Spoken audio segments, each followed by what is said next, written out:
Oi, gente, tudo bem? Eu sou o Tuts, eu sou um designer de produto, estratégia e pesquisa. Hoje eu trabalho como UX Research no Nubank. Bom, o meu estudo, eu estou bem feliz de estar aqui, então muito obrigado por essa oportunidade, por esse espacinho aqui, por estar compartilhando um pouquinho do que eu sei com vocês. E hoje eu vou estar falando um pouco sobre dados e alteridade para fazer produtos digitais, né, para a gente trabalhar com isso. Porque eu tenho trabalhado com produtos digitais por uns 9 anos para diferentes segmentos de educação, game, saúde, telecomunicações. E apesar de eu estar focando a minha carreira hoje em pesquisa no Nubank, hoje eu trabalhei por bastante tempo com pesquisa no passado, como UX Research. Então, acho que para quem não sabe, a responsabilidade de um UX Researcher é estudar e dar conhecimento para a empresa, através de estudos quantitativos, qualitativos, que permitem que a empresa consiga melhorar a qualidade do produto, entender melhor quem são os clientes, prestar melhores soluções para o nosso público. E também entender como é que o que a gente faz pode impactar as pessoas com que a gente está atendendo. E, bom, eu lembro que em 2017 eu trabalhava como designer de UX, interface numa agência no Rio, e a gente tinha um cliente que era muito grande, que era uma empresa de petróleo e tudo mais, eles tinham postos de gasolina aqui no Brasil, e eles tinham um programa de pontos, que eles davam pontos para motoristas que paravam no posto, abasteciam e gastavam dinheiro lá. Então, eles ganhavam, sei lá, tanto refeições, ingresso para filme, descontos, etc. E a empresa veio para a gente querendo alguma coisa bem parecida com os programas de pontos que eles tinham para motoristas comuns, só que focados em caminhoneiros. Porque hoje o transporte aqui no Brasil ele é feito em grande escala, muito através de caminhões, então um país inteiro, e toda vez que esses motoristas eles param no posto de gasolina, eles gastam bastante dinheiro, porque eles abastecem bastante o tanque, eles consertam pneus, eles fazem limpeza. Então, é bem estratégico para eles que eles tivessem que esses motoristas parassem no posto de gasolina deles. E essa meio que foi a nossa tarefa. Então, a gente teve como base o aplicativo que eles já tinham, que era o programa regular que eles tinham, e também uma pesquisa etnográfica que eles conduziram. E então a gente pegou essas coisas e começou a imaginar várias funcionalidades que a gente achou que seriam incríveis e que as pessoas usariam, sabe? Sei lá, pelo comunicação pelo aplicativo, eles podia ter mapas que indicassem os lugares para eles pararem, a posição de cada posto de gasolina. A gente começou a pensar também em outros benefícios que a gente podia dar para caminhoneiros nesse sentido. Então, depois que a gente terminou o design e o aplicativo já estava até codado, a gente dirigiu por umas 4 horas no posto de gasolina que fica entre Rio e São Paulo para conversar um pouco com algum deles e, né, para a gente fazer um teste de usabilidade do aplicativo, a gente também ouviu um pouco o que eles acham da solução que a gente estava propondo. Então, a gente convidou lá mesmo, a gente armou uma lojinha, convidou eles para conversar, e, além disso, dos caminhoneiros, eles têm assistentes que trabalham com eles durante as viagens. Então, a gente também convidou essas pessoas para eles também, porque a gente entende que eles também são parte do nosso público, que a gente queria atender. E eu lembro desse rapaz, que ele devia ter uns 50 anos de idade, e ele falou para a gente que ele topava fazer o teste, mas ele ia precisar de ajuda, porque ele tinha esquecido os óculos dele. Então, às vezes, ele ia perguntar para a gente, o que está escrito aqui, o que é isso aqui? E a gente respondia e tudo bem. E foi o que aconteceu. Ele vinha, ele perguntava para a gente respondia e ele foi seguindo. Só que eu comecei a notar que algumas horas ele conseguia navegar perfeitamente, outras não. Fiquei tentando entender o porquê disso. Porque muitos dos elementos eram bem parecidos, assim, no aplicativo, assim, em tamanho e tudo mais. Mas eu comecei a perceber também que quando elementos tinham suporte de imagem ou de ícone, ele navegava direitinho, perfeitamente. Mas quando não tinha, era só texto, ele pedia nossa ajuda. Então, foi aí que eu percebi que, cara, talvez não seja a questão de ele ter esquecido os óculos ou não. Talvez ele não saiba ler muito bem e ficou constrangido e pediu a nossa ajuda para isso. E foi aí que eu fiquei pensando nisso, né? E, bom, depois que o dia acabou, a gente finalizou sem grandes problemas, mas eu fiquei pensando, tipo, caramba, o nosso time estava realmente convencido que a gente fez um produto incrível, que a gente ia lá, ia chegar lá e arrasar, e a gente esqueceu, não pensou em algo tão fundamental quanto acessibilidade. E, bom, a gente voltou para o escritório, a gente reconstruiu muitas coisas, fez as telas, mas depois desse episódio, eu comecei a pensar nos problemas do meu trabalho. Que, assim, assim, a primeira coisa que vem na minha cabeça eu devia ter buscado acessibilidade e eu também devia ter feito testes antes né, de ter tudo pronto. A gente testando ao longo do caminho para a gente ter uma boa solução.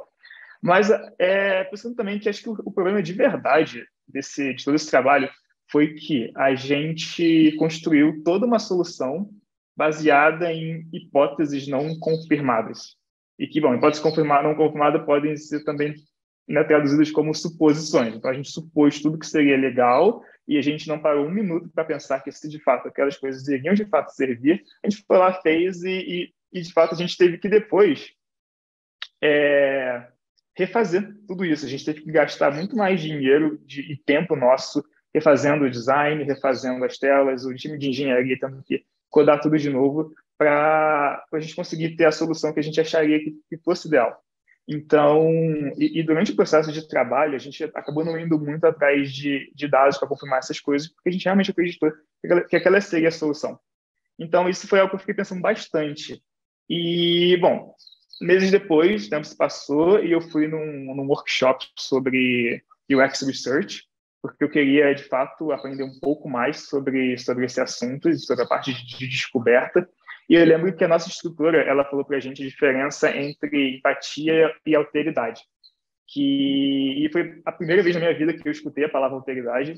E, bom, resumindo no que eu aprendi naquele dia, foi que empatia é aquela capacidade que a gente tem de simular na gente o que uma outra pessoa está sentindo.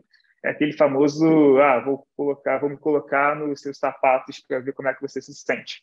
Enquanto a alteridade é eu ser capaz de entender que, desde o início, eu sou uma pessoa, você é uma outra pessoa, e não tem como eu simular em mim um sentimento que existe em você, porque eu não sou você. Somos pessoas completamente diferentes, com histórias e backgrounds diferentes. E se eu tentar me colocar nos seus sapatos, talvez, sei lá, eu ache que é desconfortável, muito pequeno. Então, o ideal é que sempre trazer a pessoa para a conversa e fazer perguntas, sabe? Trazer para a gente conseguir construir o conhecimento juntos, porque dessa forma, em vez de eu me colocar no sapato de alguém, eu pergunto para ela como ela se sente usando o sapato dela, eu pergunto o tamanho e tudo mais. Eu tenho um conhecimento muito mais sólido para construir as soluções digitais para produtos que a gente faz, que são para as pessoas. E, bom, e o ponto dela, da professora que fez a instrução para mim, foi que a gente, para produtos digitais, a gente devia usar alteridade ao invés de empatia. Bom, isso expandiu na minha cabeça de um jeito inacreditável, porque eu não só do jeito que eu via design e o jeito de fazer pesquisa, mas também trouxe muita possibilidade para melhorar o jeito que eu trabalhava.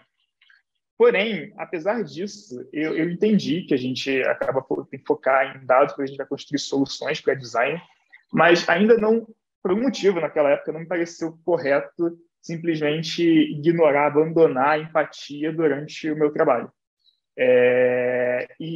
Bom, a parte boa de toda essa história é que pesquisa, UX Research, era algo que eu estava realmente interessado e que eu queria, e para mim, para ser um designer melhor, eu devia entender melhor pessoas. Então, foi por causa disso que eu comecei a estudar antropologia. Bom, estudar antropologia me deu a capacidade, né, as ferramentas de coletar dados, de entender o que eles podem representar dentro do contexto que eu trabalho, de providenciar boas soluções, bons insights para os times, para a gente conseguir projetar coisas que, de fato, atendam às necessidades das pessoas que a gente está projetando. Então, hoje eu consigo fazer o que eu faço, tanto com design e pesquisa, por causa de todo esse background. E é engraçado que, às vezes, como pesquisador, eu sinto que, às vezes, o meu trabalho ele nunca acaba, porque eu sempre estou lendo alguma coisa que eu acho que vai servir para o meu trabalho, então, para mim, acaba que, nossa, estou trabalhando no meu sábado também.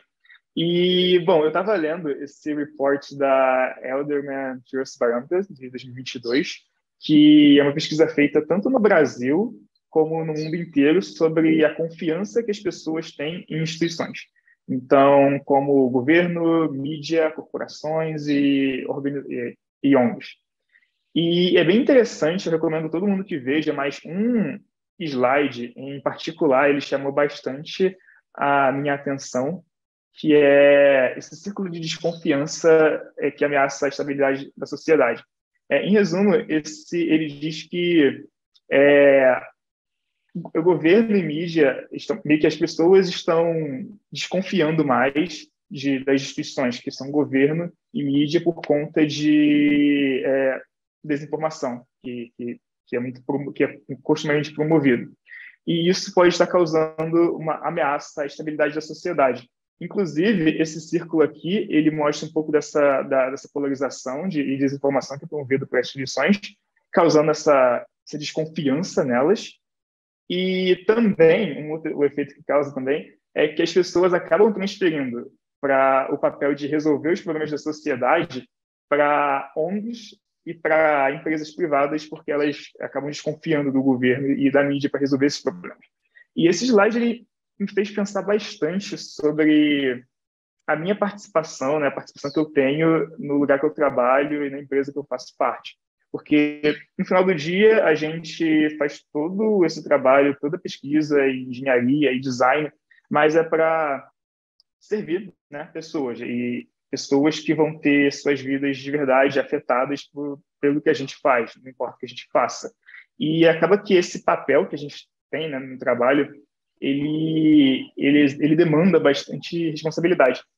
E quando eu penso em mim mesmo como um designer de produto e um pesquisador, eu acho que até todo mundo que trabalha com design e dados, essa posição, ela permite muito que a gente esteja no lugar que é para identificar problemas reais que as pessoas têm e para contribuir um pouco ou para resolver, né, eles ou então pelo menos partes deles dentro de instituições que a gente trabalha. Porque e quando eu penso em empatia em produtos digitais, na minha opinião, é essa a participação que a empatia tem que ter dentro do produto, que é a habilidade da gente identificar o problema e motivar a gente a trazer esse problema para dentro da discussão que a gente tem com os times que a gente tem nos lugares que a gente trabalha. E é fazer meio que, através desse trabalho, fazer a vida das pessoas um pouquinho mais simples, né? Isso que eu venho focando muito, acho que foi o que me motivou principalmente a trabalhar com design. E, bom, a gente faz produtos para pessoas, faz coisas para pessoas que, no final do dia, elas esperam responsabilidade da gente e também uma participação ativa na sociedade. Então, toda vez que eu lembro daquele projeto de caminhoneiros que eu fiz, eu lembro de cada coisa que eu fiz de errado e como é que eu poderia ter feito diferente, como é que poderia ter sido melhor. Mas eu também penso na coisa que eu acho que é certa que eu fiz, que é pensar, né, considerar que se eu tivesse uma necessidade de acessibilidade e por mais que, sei lá, e eu fosse impedido por causa disso de utilizar um produto, eu fiquei pensando como eu me sentiria com isso. E isso me motivou a, de fato, levar de volta para o nosso escritório e resolver esse problema.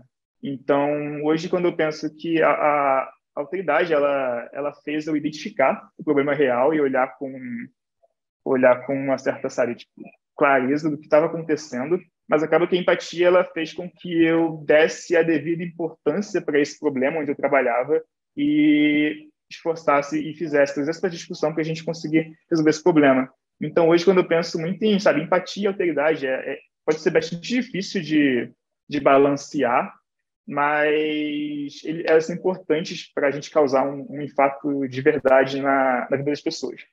E, bom, era isso que eu tinha para falar. Muito obrigado. Eu acho que eu falei um pouco rápido demais. Foi muito bom estar aqui compartilhando isso com vocês. Eu espero que vocês curtam muito o evento. É isso.